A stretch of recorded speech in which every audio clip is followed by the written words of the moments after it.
Hello, you're on the air. I am. Good to see you. It's good to see you. Let me get my. John, thank you for doing this, and you have popped up at just amazing times in my life as well as James. And I want to just tell a story from the beginning all the way to when I met you at the Medium, where he had an exhibit with generational journeys. And so I actually have found your CD cover. Ah, very good. Very good. I know. So why don't we just start from the beginning and tell me how you two met?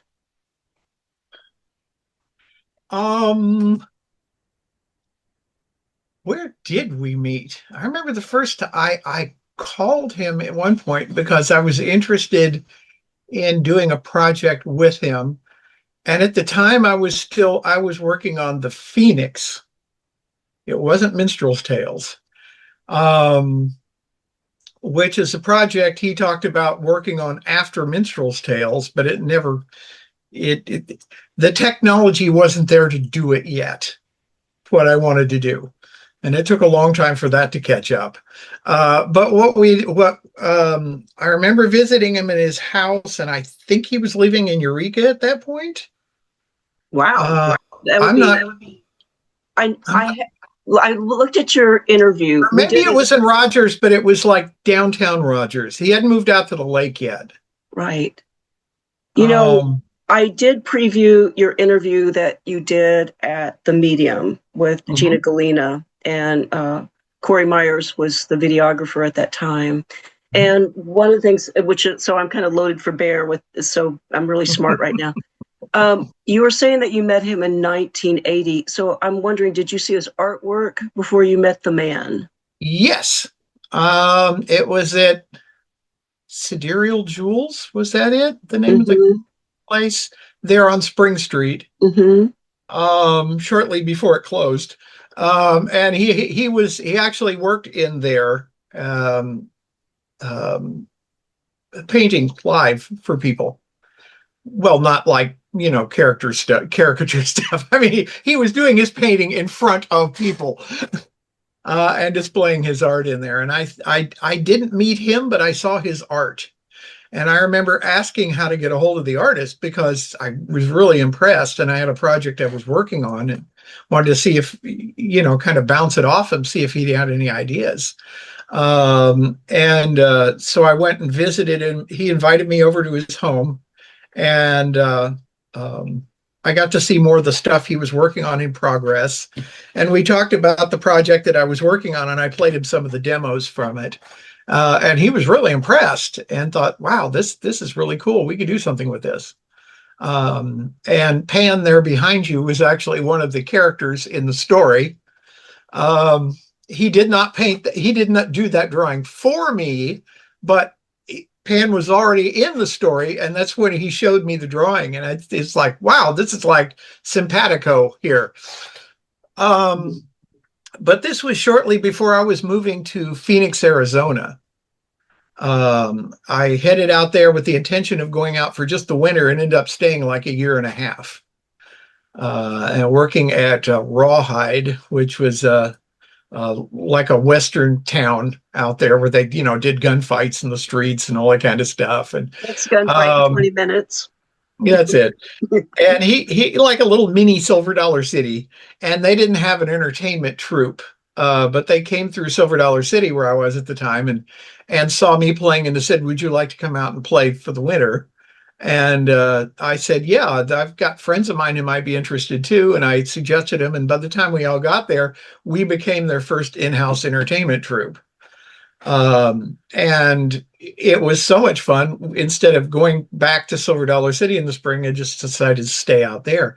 Well, James gave me a call and said, I would really like to find some galleries in Arizona because Sedona is a big spot for his kind of art.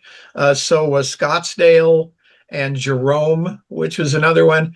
And so we spent about a week just driving around Arizona in his little car, going to all these galleries to see if there was anybody interested in displaying his art. And I don't think anything ever became of it, but it was fun to actually get to know him just on the road. You know what? Having a road trip with someone that you are compatible with, and I wish I could go back in time and just, be in the back seat listening to you two. We had a great fun. Well, I don't think there was a back seat in that car, but that's all right. It was a little bitty thing. And I'm surprised it made it all the way out there and back, but it did. And he stayed in my apartment there for about a week, and he actually brought me a little gift, and I wish it got destroyed with a lot of other water damaged stuff. But he had just taken a big sheet of brown paper, like, wrapping paper, and did this unicorn drawing on it. And it presented kind of a housewarming gift, and it hung on my wall for years, and until it finally, dilapidated and fell apart. But after that, I had got the idea when I came back of starting on another project, since I really couldn't do the Phoenix because I say the technology hadn't caught up to what I wanted to do with it yet. But I had the opportunity to do Minstrel's Tales, and I took that idea to him, and he said, "Great, let's work on it." And well, you see the result. He had moved out to, yes, exactly. So beautiful artwork. That picture on the front is a kid named Sean Pittman. When I first started at Silver Dollar City, it was in 1978 for they used to have a music festival in June called the Mountain Folk Music Festival. And there were two acts in the location I was, me and this kid playing the fiddle. And I saw a picture of him playing, and it's like, oh, this is perfect. So I gave that picture to Jim as a reference, and he painted the dragon around him and all. And Sean is still pleased today that he got to be in the picture on the front page instead of me. But Sean did play on the CD. He plays the mandolin and the fiddle on that. He had grown considerably by that point, because this was like 10 years after that picture was taken. And he went on to play for, a lot of different country stars here in Branson when they came through. What's his name? Played one of the two hosts of Hee Haw. Remember? Well, I know Buck Owens. And the other guy. Oh my gosh, I see him. Yeah, played the banjo and all that kind of stuff. Right, and right. If you throw in a Dolly Parton, we've got a winning hand. yeah. I just suddenly the name just went out of my head. He died a few years ago. But anyway, he played in Branson a lot. Whenever he was there, Sean was part of his band and all that kind of stuff. So that's the person on the cover. I'm on the back cover. Hold on. As Where's you hold it up for reference. Huh. Well, keep going. Okay. Well, anyway, he did this whole huge 12-page booklet, because we realized this was going to be one of the first independent CDs released in the United States. CDs were brand new. They were just on the market. Very few people had. As a matter of fact, the first CD player Jim ever saw was the one I brought and put on his kitchen table one day. A portable. Well, I say portable. It was Sony, and it was about that big and it's about that thick. But that was only the player, not the battery pack. And the battery pack was like this big, and you had to plug this thing into the side of it. And the first CD I had. He and another friend of mine came over to the house because none of us had ever seen a CD player before. And I just bought this. So we all sat around and going, well, I don't know. Is it better than albums? Is it better? I don't know. So I decided to jump the curve and release Minstrel's Tales as a CD. And at the time, there were only 3 pressing plants in the United States that printed independent CDs, because the big record companies were trying to put their whole catalogs on there, and they had occupied all the pressing plants. Right. but Nimbus, who does primarily classical music, um, did was taking independents in for a minimum order of like 1,000. So I went ahead and sent the production off to them to have it done. About a week later, I got a call from Nimbus, and I said, "Is there anything wrong?" And they said, "No, not at all. We just wanted to tell you how incredible the artwork was on the CD itself. They had never seen anyone use the negative space exactly, and the rainbow that the CD creates to actually be a part of the art." They were so impressed they had to call me from the East Coast just to say that. So I knew I had a hit on my hands, at least as far as the artwork went. And it really was. It was. I've never. You see CDs and they just print the title in black, and he did the exact opposite and used a reverse image, which was just out of the box thinking. But then again, that was James Yale. Yeah, I love that. We interviewed Cheryl Welch last week, and she did the same thing. I think she went into one of the galleries in Eureka Springs and saw his artwork and said, "That's the guy." Mm-hmm. And they said, "Well, he'll have to interview you first, to see if he wants to even do it." And right. He had stopped painting in 1996, and she had this dream and this vision, and she, told him about it, and he said he would do it. And so I love it, how people came to meet him through his art first. Mm-hmm. One of the things I know about the CD is that, didn't you have some of the Sony reps come to talk to you? No, actually what happened was, prior to all of this, even prior to meeting James, I had gone to learn audio engineering at Caribou Ranch Studio in Nederland, Colorado. And this was owned by Jim Guercio, who's the producer for Chicago and did a lot of stuff like, Blood, Sweat, and Tears, did a few of their CDs or albums. Yeah, because this was the 60s, mind you. Anyway, he built this resort recording studio in the Rocky Mountains on 2,000 acres of land. And that's where Elton John came and recorded a bunch of his, Caribou, named after the studio. Right. I went out and took this course. And in the process of the course, the Sony rep came in to show us the new technology that was coming out called compact discs. Mm-hmm. He didn't have an actual to show me. They had a cardboard mock-up of a CD. So they couldn't actually give us one. They couldn't show us a real one because they weren't being produced in the United States yet. They were only in Japan at that point. But he had a cardboard one he could show us to see what the new medium would look like. So it was like a year or so later that I started working with Jim and decided, this is going to be the next big thing. Let's jump on this before everybody else does. And we got a lovely review in CD Magazine back when they had those. Gave a great review of this of the CD. And also it mentioned the artwork. Everybody loves the artwork in it. Do you have a copy of that magazine? I think I have one page out of it. I found an online archive of the magazine, but it did not include that edition, that particular month. Right. I don't have a whole copy of it, but I have the page someplace stuck in a scrapbook. I'll have to. You know what I love about this interview? I can find it. I don't. This is more than an interview. This is a music history lesson. Well, and I really credit James for doing this and making this as successful it was.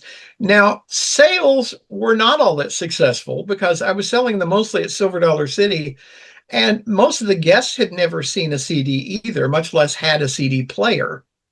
So I actually had to have one unwrapped so people could see it to see what it was like. This is the first CD a lot of people ever even saw.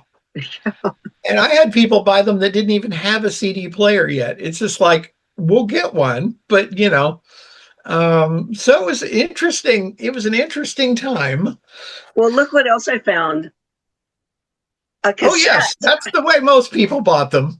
Yeah, except you don't get all that great artwork that way. Yeah. It's a J card. You can't get a whole lot on a J card. Yeah. But the booklet in the CD gave me the chance to do something really artsy. And actually, the inspiration from that was an illustrated album called the Pentateuch of the Cosmology, which came out by Paper Tiger Press, put it out in the early 70s. And it included a lot of art by an artist, I think it was James Wheeland did the art for it, who did lots of like rock and roll album covers and things like that. And it had like a 30-page color booklet in it with all this beautiful art. And I thought, that's what I want to do, until we found out how much color was going to cost on the insert for that. So it quickly went from color to black and white. Yeah. But we still got to do the art. And I wanted to make this a really special project because it kind of tells a story start to finish. We recorded it in Kansas City, and Jim never got out there for a recording session or anything. So he was in Arkansas, we were in Kansas City, and I was living in the middle and rushing back and forth between the two. And he would send me the art as it goes, the proofs and things to see, make sure everything was looking good. And he decided he wanted to do some posters of the art as well, which of course I brought the one in when I came down for the gallery showing. Yes. It was of the Raven. Yes, that's me and the Raven on the back. Well, hang on, I'll go grab it. It's right here. Okay, we'll just take a quick little break right now.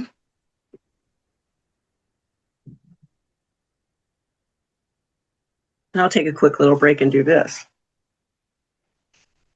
Been under the weather. I'm back. And we're back. And there it is. Yes. Let's see if I can get it where it's not reflecting on the camera. It's kind of hard to see, but is that you? That's me sitting under the tree. And how did that happen? And that is Castle Coch in the background, which is just outside of Cardiff, Wales. Now, obviously, we didn't go to Wales to do this. I had just been there and taken that picture as a photo. So he used the castle for my photo. And I'm actually sitting in an archway in a abandoned project just south of the Kimberling Bridge. It's no longer there. Somebody started to build this thing with a bunch of archways and a door like a castle-like front and never finished it. It just sat there beside the highway forever. And we pulled over there and I sat in the archway in the outfit. He took pictures of me and used that for the foreground. And then he added the Raven, and if you could see, the Raven is sitting on top of a dagger. Ah, yes. That dagger is one he had drawn up for this project for Tom Minninger to do. You know what's really interesting that you bring up Tom is that we did an interview with Tom when he had Maringer Swords, but now he's the Shire, which kind of fits in with your vibe too. Right. And so every week when Melanie and I do this, it's a big spiral, where one interview leads to another. And I think after we did the Tom Maringer interview, you popped up again. And so it took us a couple of months to get to today where we're doing your interview. So I like, how each is an overlapping of the little community there. Yes, yeah. It is. Well, and the universe is wise. As you're going through all these drawings and sketches, if you ever find it, it was a long dagger, shorter than the sword, and it had this raven's head with a ruby for the eyes. Wow, was what it was supposed to be, and he sketched it all out, and it looked beautiful. And he sent me a copy of the sketch, so the original probably still exists. You might run across it, you might not, but that's part of our Nancy Drew crew. Hold on one second. This is Melanie. Get over here. Hello. Hi, She's always Melanie. she's always, the tech queen and all that. But you know, every week there is so much to discover. I mean, there's 100 scrolls that have his original sketches. Right. There's boxes that I have been finding original drawings. And so, you know what? You gave me a clue to look for it. There's also, once we finished Minstrel's Tales, we started to go back into doing the Phoenix. What is the Phoenix? Tell me. The Phoenix is another story I wrote that basically takes this avatar character of a child who passes the shadow of a mountain. And once they pass the shadow of the mountain, you're compelled to climb the mountain. And when you go to the top of the mountain, he meets the Phoenix, who says, "My time is over. It's your turn now." And he becomes the avatar of mankind. Ah. So the Phoenix bursts into flames. The child falls backward off the mountain into the eye of Typhon, the primordial whirlwind, where he's witnessing all these scenes of mankind projected against the mists.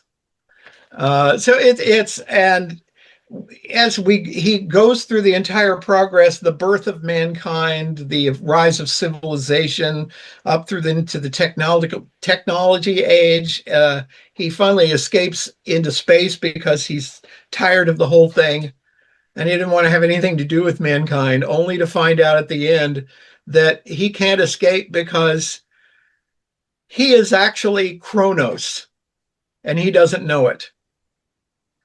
So he can't escape time because he is time. So he ends up having to go back to the earth where he now is the Phoenix, confronting the same child that he was at the beginning. So it's a circular pattern.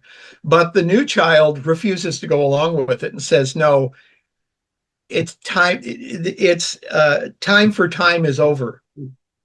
We need to follow a new path outside of time. So it is a very involved story. Can I say that you're way ahead of your time? Seriously. And what I heard in my head and how we wanted to do it is like, it was originally going to be a double album. So I had 4 sides divided into Earth, Sea, Sky, and Space. So the music progressed as it went through the 4 sides. And as a matter of fact, for the 4th side, I had a mad scientist friend who's also passed a few years ago. We worked on recording brainwaves that could be put subliminally in the background of the recording. So as you were listening to the music, you were also listening to the recording of my brainwaves playing the music. Wow. And it didn't work, but it was a nice idea. It was a nice idea, but we just didn't really have the technology to do all the kind of stuff we wanted to do. So only like 3 or 4 years ago did I finally realize I could start doing it, and I did. And I sent Jim some of the recordings that I worked on. And I heard a few things back on him, just saying that I was trying to start up the project again. And he did some sketches for me years ago. If you find another one of a guy in a spacesuit helmet, it was just a rough sketch, and he had this like with a visor on it and this kind of a beak-like thing over the top. That was another sketch for it. He was the one who came up with the idea, since we start with the very first man trudging across the tundra.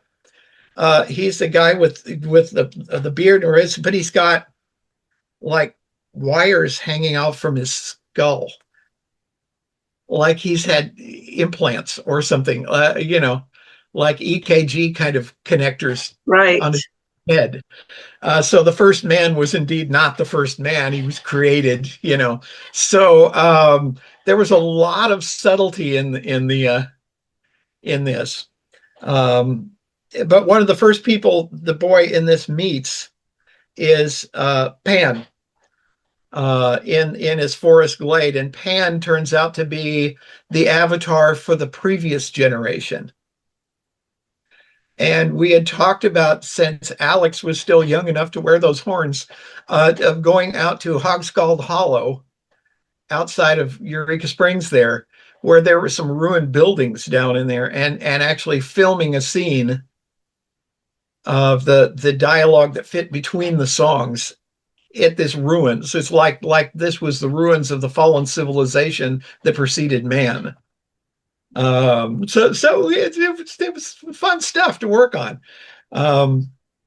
But I say it never actually happened. I've gotten the first quarter of it done. I've gotten side one basically done, but I still have the other three sides to do. So I've gotten involved in other projects, and I've had to put that on the side. And he also did the Phoenix drawing, which you've seen, the one that says Phoenix on it. I have, but I don't have it. I mean, I don't have that one either. That was just a sketch he did, and he sent me a picture of it once, and it ended up on his old website, and I took a screenshot of it because I didn't have that anymore. I actually can probably pull up his old website and find that. So, yeah. and actually, and it wasn't very big. It was off on the side on one of those little side panels, so it was a small picture, right. You know. And that's how I usually see his artwork. I've seen these little small ones, and so that's what makes this legacy project so exciting for me, coming into his life. You know, I didn't know the artist that you knew at the, until I came into his life, 18 years ago. Right. And when I see the actual paintings, like I went and saw Who's Seducing Whom, that I had never seen the actual oil painting, and it was magnificent. And last week, I'd never seen Rayak, the unicorn with the young girl and the dog. Oh, yes, that's a beautiful picture. Oh, my God. I mean, I actually stood on the couch. Look, this woman brought a 48-inch painting from Little Rock, which was so kind. And now you're all part of my family. But I was seeing so many things to fall into the story that you don't see in a little tiny, tiny thing. Yeah. And, and so, and also I'm meeting the models. So you're talking about the young boy who's Pan here. Mm-hmm. Who is that? That's Alex Liggett or Liggett. I don't know how you pronounce his last name. Uh-huh. He's in Eureka Springs, last I knew, with his mom. All right. At the time when that picture was done, he was working as a child actor. He did 3 or 4 films. One was Stacy Keach, and one was somebody else, and he came through shortly after James was out there. They came through on their way. They moved to Hollywood, and I got a chance to. They stayed at my house for a day or so on the way over. I seem to be the way place for all these people coming through. So I had several of James's friends stop and stay for a few days on the way through to the coast, and got to know them really well, and actually went out to visit them about a year later in Hollywood, and had a chance to talk to Alex, who was not really that happy with being in film and acting. And I said, you just need a day to be a kid, and we all went to Disneyland. Oh, I love that. And afterwards, his mom said, that was probably the biggest change in Alex's life there, because he decided he didn't have to do this anymore. He didn't have to keep acting. He just wanted to be a kid. So he quit, and they ended up going to Louisiana or something until just a few years ago, and then they just moved back to Eureka Springs. At one time, they lived in an old church halfway up a hill somewhere, and I went to visit him there, and they were trying to rebuild this, but the city decided they did something to manage to take the church away from them. So they pretty much had to move. Right. It was pretty sad, but I don't know the whole story behind that. But what's good about this story is that this is where one interview leads to another. And so if maybe Alex sees this, we can meet him, because I really, I keep meeting the models that are part of his paintings. You know, the Fallen Angel of War and Peace that he was after that Scotty for 3 years. I met this amazing family that took Scotty in, and there no one could have been the model for the Fallen Angel. My little Zoom set says we have 9 minutes left, and so Okay. I think personally, the Fallen Angel is probably my favorite painting I've ever seen. Jim's. It it's a is so detailed masterpiece. and so there's so much of a story in that one picture that Yes, I just find it amazing. yes. I also remember the picture of Dr. Spock with the mushroom cloud behind him. And what Hmm. a lot of people don't realize, if you look very, very close to the original painting, the woman is pregnant. You can actually see the silhouette of the baby in her stomach against the light coming in from the exploding window. Right. And you don't see that in in the photos of it. No. So, And you know, that's he loved Benjamin Spock. I mean, that's the man that brought our generation, you know, for our parents into the world of how do you raise babies. And so yeah. here's all of us baby boomers that were brought in, you know, with the guidebook from Benjamin Spock. But he was really anti atomic bomb. And so here's this pregnant woman that's looking out this plate glass window and this atomic bomb's going off.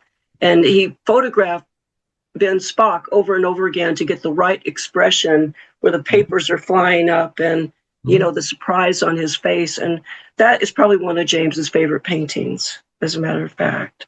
I remember it hanging in his kitchen right above the table, you Yeah. know. You know, Um, one of the things on your thing before this thing cuts us off is that we are going to go on your website and we are going to post all 12 images on your CD. Very And good. I mean, he illustrated each one of your songs. And in the originals, who knows what happened to him, but there's the one for Winds and the Solstice Dance and the Edge Oh, of yeah. Glass and Mhm. Stone Knives and the Crescent Moon, which is amazing. And of course, Minstrel Tales and Dawn. So there's Mhm. a lot of artwork out there somewhere. Yeah, it's probably in a file there somewhere. Well, and as a matter of fact, we actually have a curator, and he is slowly going through files, and who knows what each week we're going to turn up. So it's, you know, this is such a big project, but it's so much fun. And as soon as I can, see this very, very faded piece of paper. Yes. If What you is can it? read it, it says, No. as told by James Yale, all about his involvement in minstrel's tales. Can you And send I'm that going to to see, me? my copier is not working right now, so I can't copy it yet. But Okay. I will try and get this to you. That would be so sweet of you. I would love to add that to the website. And, you know, again, John, you are always welcome to come and visit, you know. And I know that you said, I asked you if you had any of his original artwork, but you said you babysat a piece. I did. That was the I dreamed I flew beyond the moon. Please don't wake me. And it was a picture. I'm going to tell you that I found this not too long ago. You found it. Oh my God. I love that painting. It hung in my bedroom for probably a year and a half. I love the little thing that he wrote on The uh, poem at the bottom. the poem at the bottom. It says, "When I was young, I dreamed I could fly to the far side of the moon. Please don't wake me." Yeah. Yeah. That still brings a tear to my eye. I felt so fortunate to have that painting in my house for a while. Yeah. Well, it's And been the missing. intention was to buy it originally, but I just never had the money, so I returned it eventually. But Yeah. Well, I mean, I never know what's going to pop up around here, just the including you fact that you all. have it makes me so happy. You know Well, where it is. It's not lost someplace out in the world. and you gave me more clues to look for. Oh, So we're going to put, that is Eli in the picture, by the way. yes. And Yeah. Eli was quite in quite a few of his paintings that he did. So, John, I'm it not is sure how he felt about having his bare butt displayed for everybody in the world, but well, well, hey, everybody out there, we all have butts. yeah, So, it's true. you know, I mean, everybody on the planet has a butt. So, John, my pleasure, my Certainly. friend. Thank you. I'll see you soon. All right. Bye-bye.